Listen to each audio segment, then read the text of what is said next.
بسم اللہ الرحمن الرحیم۔ السلام علیکم۔ 24 مئی 2020 بروز اتوار متحدہ عرب امارات کی خبروں کے ساتھ آپ کی خدمت میں حاضر ہیں۔ گھبراؤ مت، تم شیخ زائد کے ملک میں ہو۔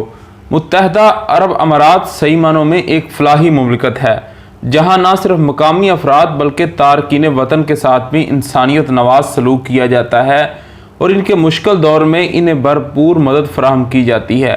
گلف نیوز کے مطابق ابوظبی کے ولی عہد شہزادہ محمد بن زائد ال نہیان نے ابوظبی پولیس کے ساتھ مل کر کام کرنے والی رضاکار اسما جاسمی سے آن لائن ملاقات کی۔ اس دوران اسما نے ایک غیر ملکی جوڑے کے ساتھ حسن سلوک اور مہربانی کی کہانی سنا کر ولی عہد کا دل جیت لیا۔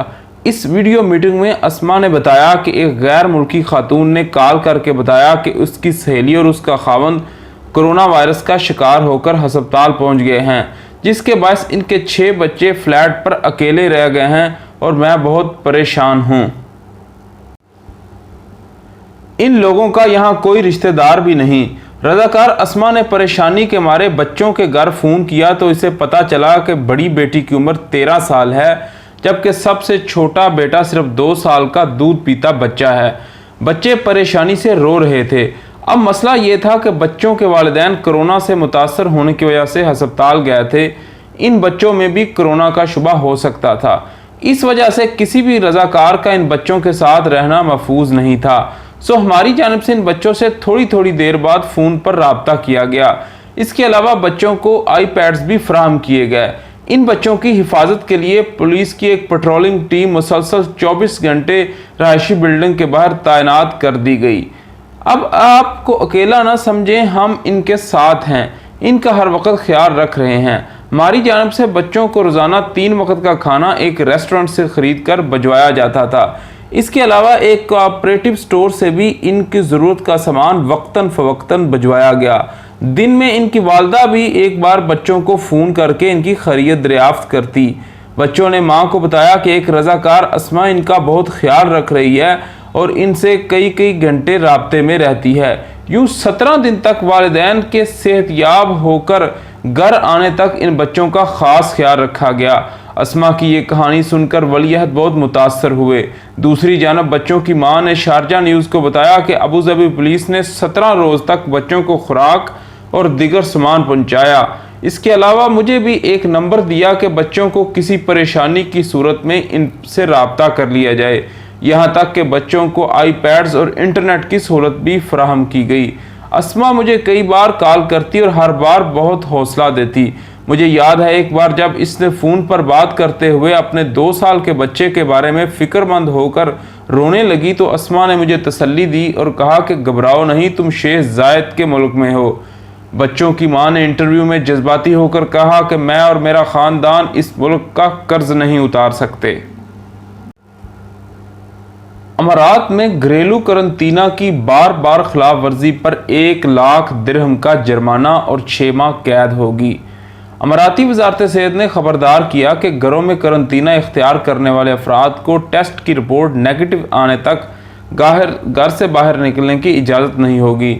گھریلو قرنطینہ کی پہلی بار خلاف ورزی پر 50,000 درہم کا جرمانہ ہوگا، جبکہ دوسری بار اس خلاف ورزی پر 1 لاکھ درہم کا جرمانہ اور 6 ماہ تک قید ہوگی۔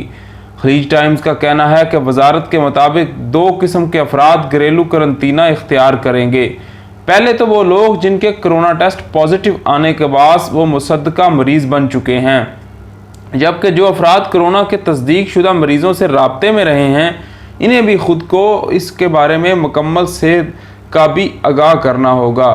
ان افراد کو اس وقت تک گھروں سے نکلنے کی اجازت نہیں ہوگی جب تک ان کے ٹیسٹ نیگیٹو نہیں آئیں گے۔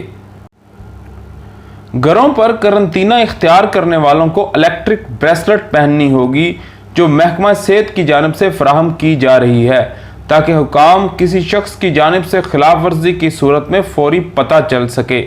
اس کے علاوہ کرونا کا ٹیسٹ مثبت آنے کی صورت میں الحسن ایپ بھی سمارٹ فونز ڈاؤن لوڈ کرنا ہوگی اور اس پر اپنی رجسٹریشن کروانا لازمی ہے۔ الیکٹرک بریسلٹ صرف اس صورت میں اتارا جائے گا جب کسی کرونا مریض کے 2 بار لیے گئے ٹیسٹوں کی رپورٹ منفی آئے گی۔ اگر کوئی شخص جان بوجھ کر اپنے موبائل میں قرنطینہ ٹریسنگ ایپ انسٹال نہیں کرتا اور اس پر رجسٹریشن نہیں کراتا، دونوں صورتوں میں اس پر 10,000 درہم کا جرمانہ عائد کیا جائے گا، جبکہ الیکٹرک بریسلٹ کی جان بوجھ کر توڑنے خراب کرنے کی بھی اتنا ہی جرمانہ ادا کرنا ہوگا۔ بریسلٹ گم ہو جانے کی صورت میں مریض ذمہ دار ہوگا اور اسے بریسلٹ کی قیمت ادا کرنا پڑے گی۔ مصری خاندان کورونا کی شکار خاتون کو دفنانے کے لیے 15 گھنٹے تک خوار ہوتا رہا۔ دنیا بھر میں کورونا کی وبا سے 51 لاکھ کے قریب افراد کو اپنی لپیٹ میں لے لیا ہے۔ اس عالمی وبا کے دوران لوگوں کی بے حسی کی بھی داستانیں سامنے آئی۔ انسانیت کی مردہ ضمیری کا ایسا ہی ایک واقعہ مصر میں پیش آیا، جہاں ایک خاندان کورونا کے باعث وفات پانے والی بزرگ خاتون کو دفنائے جانے کے لیے 15 گھنٹے تک قبرستان کے چکر کاٹتا رہا، مگر ہر علاقے کے بے حس مکینوں نے خاتون کو قبرستان میں دفنانے کی اجازت نہ دی۔ اردو نیوز کے مطابق مصری نوجوان سید نصیر، جن کی چند ماہ قبل شادی ہوئی تھی، ان سمیت خاندان کے 48 افراد کورونا کا شکار ہو گئے۔ سید نصیر کی فیملی اور اس کے خاندان والوں کی کہانی اس وقت شروع ہوئی جب ان کے بیمار چچا طبی معائنہ کرانے ہسپتال گئے۔ ڈاکٹر نے یہ کہہ کر انہیں واپس بھیج دیا کہ معمولی سردی لگ گئی ہے، خطرے کی کوئی بات نہیں۔ جب مرض نے شدت اختیار کی تو چند دن بعد دوبارہ ہسپتال گئے۔ اس مرتبہ ڈاکٹروں نے سخت نزلہ ہو گیا ہے، جس پر ٹیسٹ کرایا گیا تو پتہ چلا کہ وہ کورونا کا شکار ہو چکے ہیں۔ سید نصیر نے بتایا کہ چچا کے کورونا وائرس میں مبتلا ہونے کے 4 گھنٹے بعد دادی جان پر کورونا کی علامتیں نمودار ہوئی۔ ٹیسٹ کا رزلٹ آتے ہی وہ دنیا سے چل بسی۔ دادی کی موت پر فیملی 15 گھنٹے تک ان کی میت کی تدفین کے لیے ایک قبرستان سے دوسرے قبرستان کے چکر کاٹتی رہی۔ جہاں بھی گئے آس پاس کے باشندے وائرس کے پھیلنے کے ڈر سے دادی کو دفنانے سے روک دیتے تھے۔ آخرکار گاؤں کے آبائی قبرستان میں گیا اور وہاں دادی کی تدفین ہوئی۔ کچھ دن کے اندر سید نصیر کے 2 اور چچا کورونا سے متاثر ہو کر چل بسے، جبکہ خاندان کے 48 افراد کورونا وائرس کا شکار ہو گئے۔ سید نصیر کا کہنا ہے کہ گھر والوں نے کورونا وائرس کے بچاؤ کے لیے حفاظتی اقدامات کی پابندی کی تھی، سب گھروں میں رہ رہے تھے، انتہائی ضرورت کے تحت ہی باہر نکلتے تھے، پتہ نہیں کب اس مرض میں مبتلا ہو گئے۔ اس کے ساتھ ہمیں اجازت دیجیے، اپنا بہت زیادہ خیال رکھیے، اللہ حافظ۔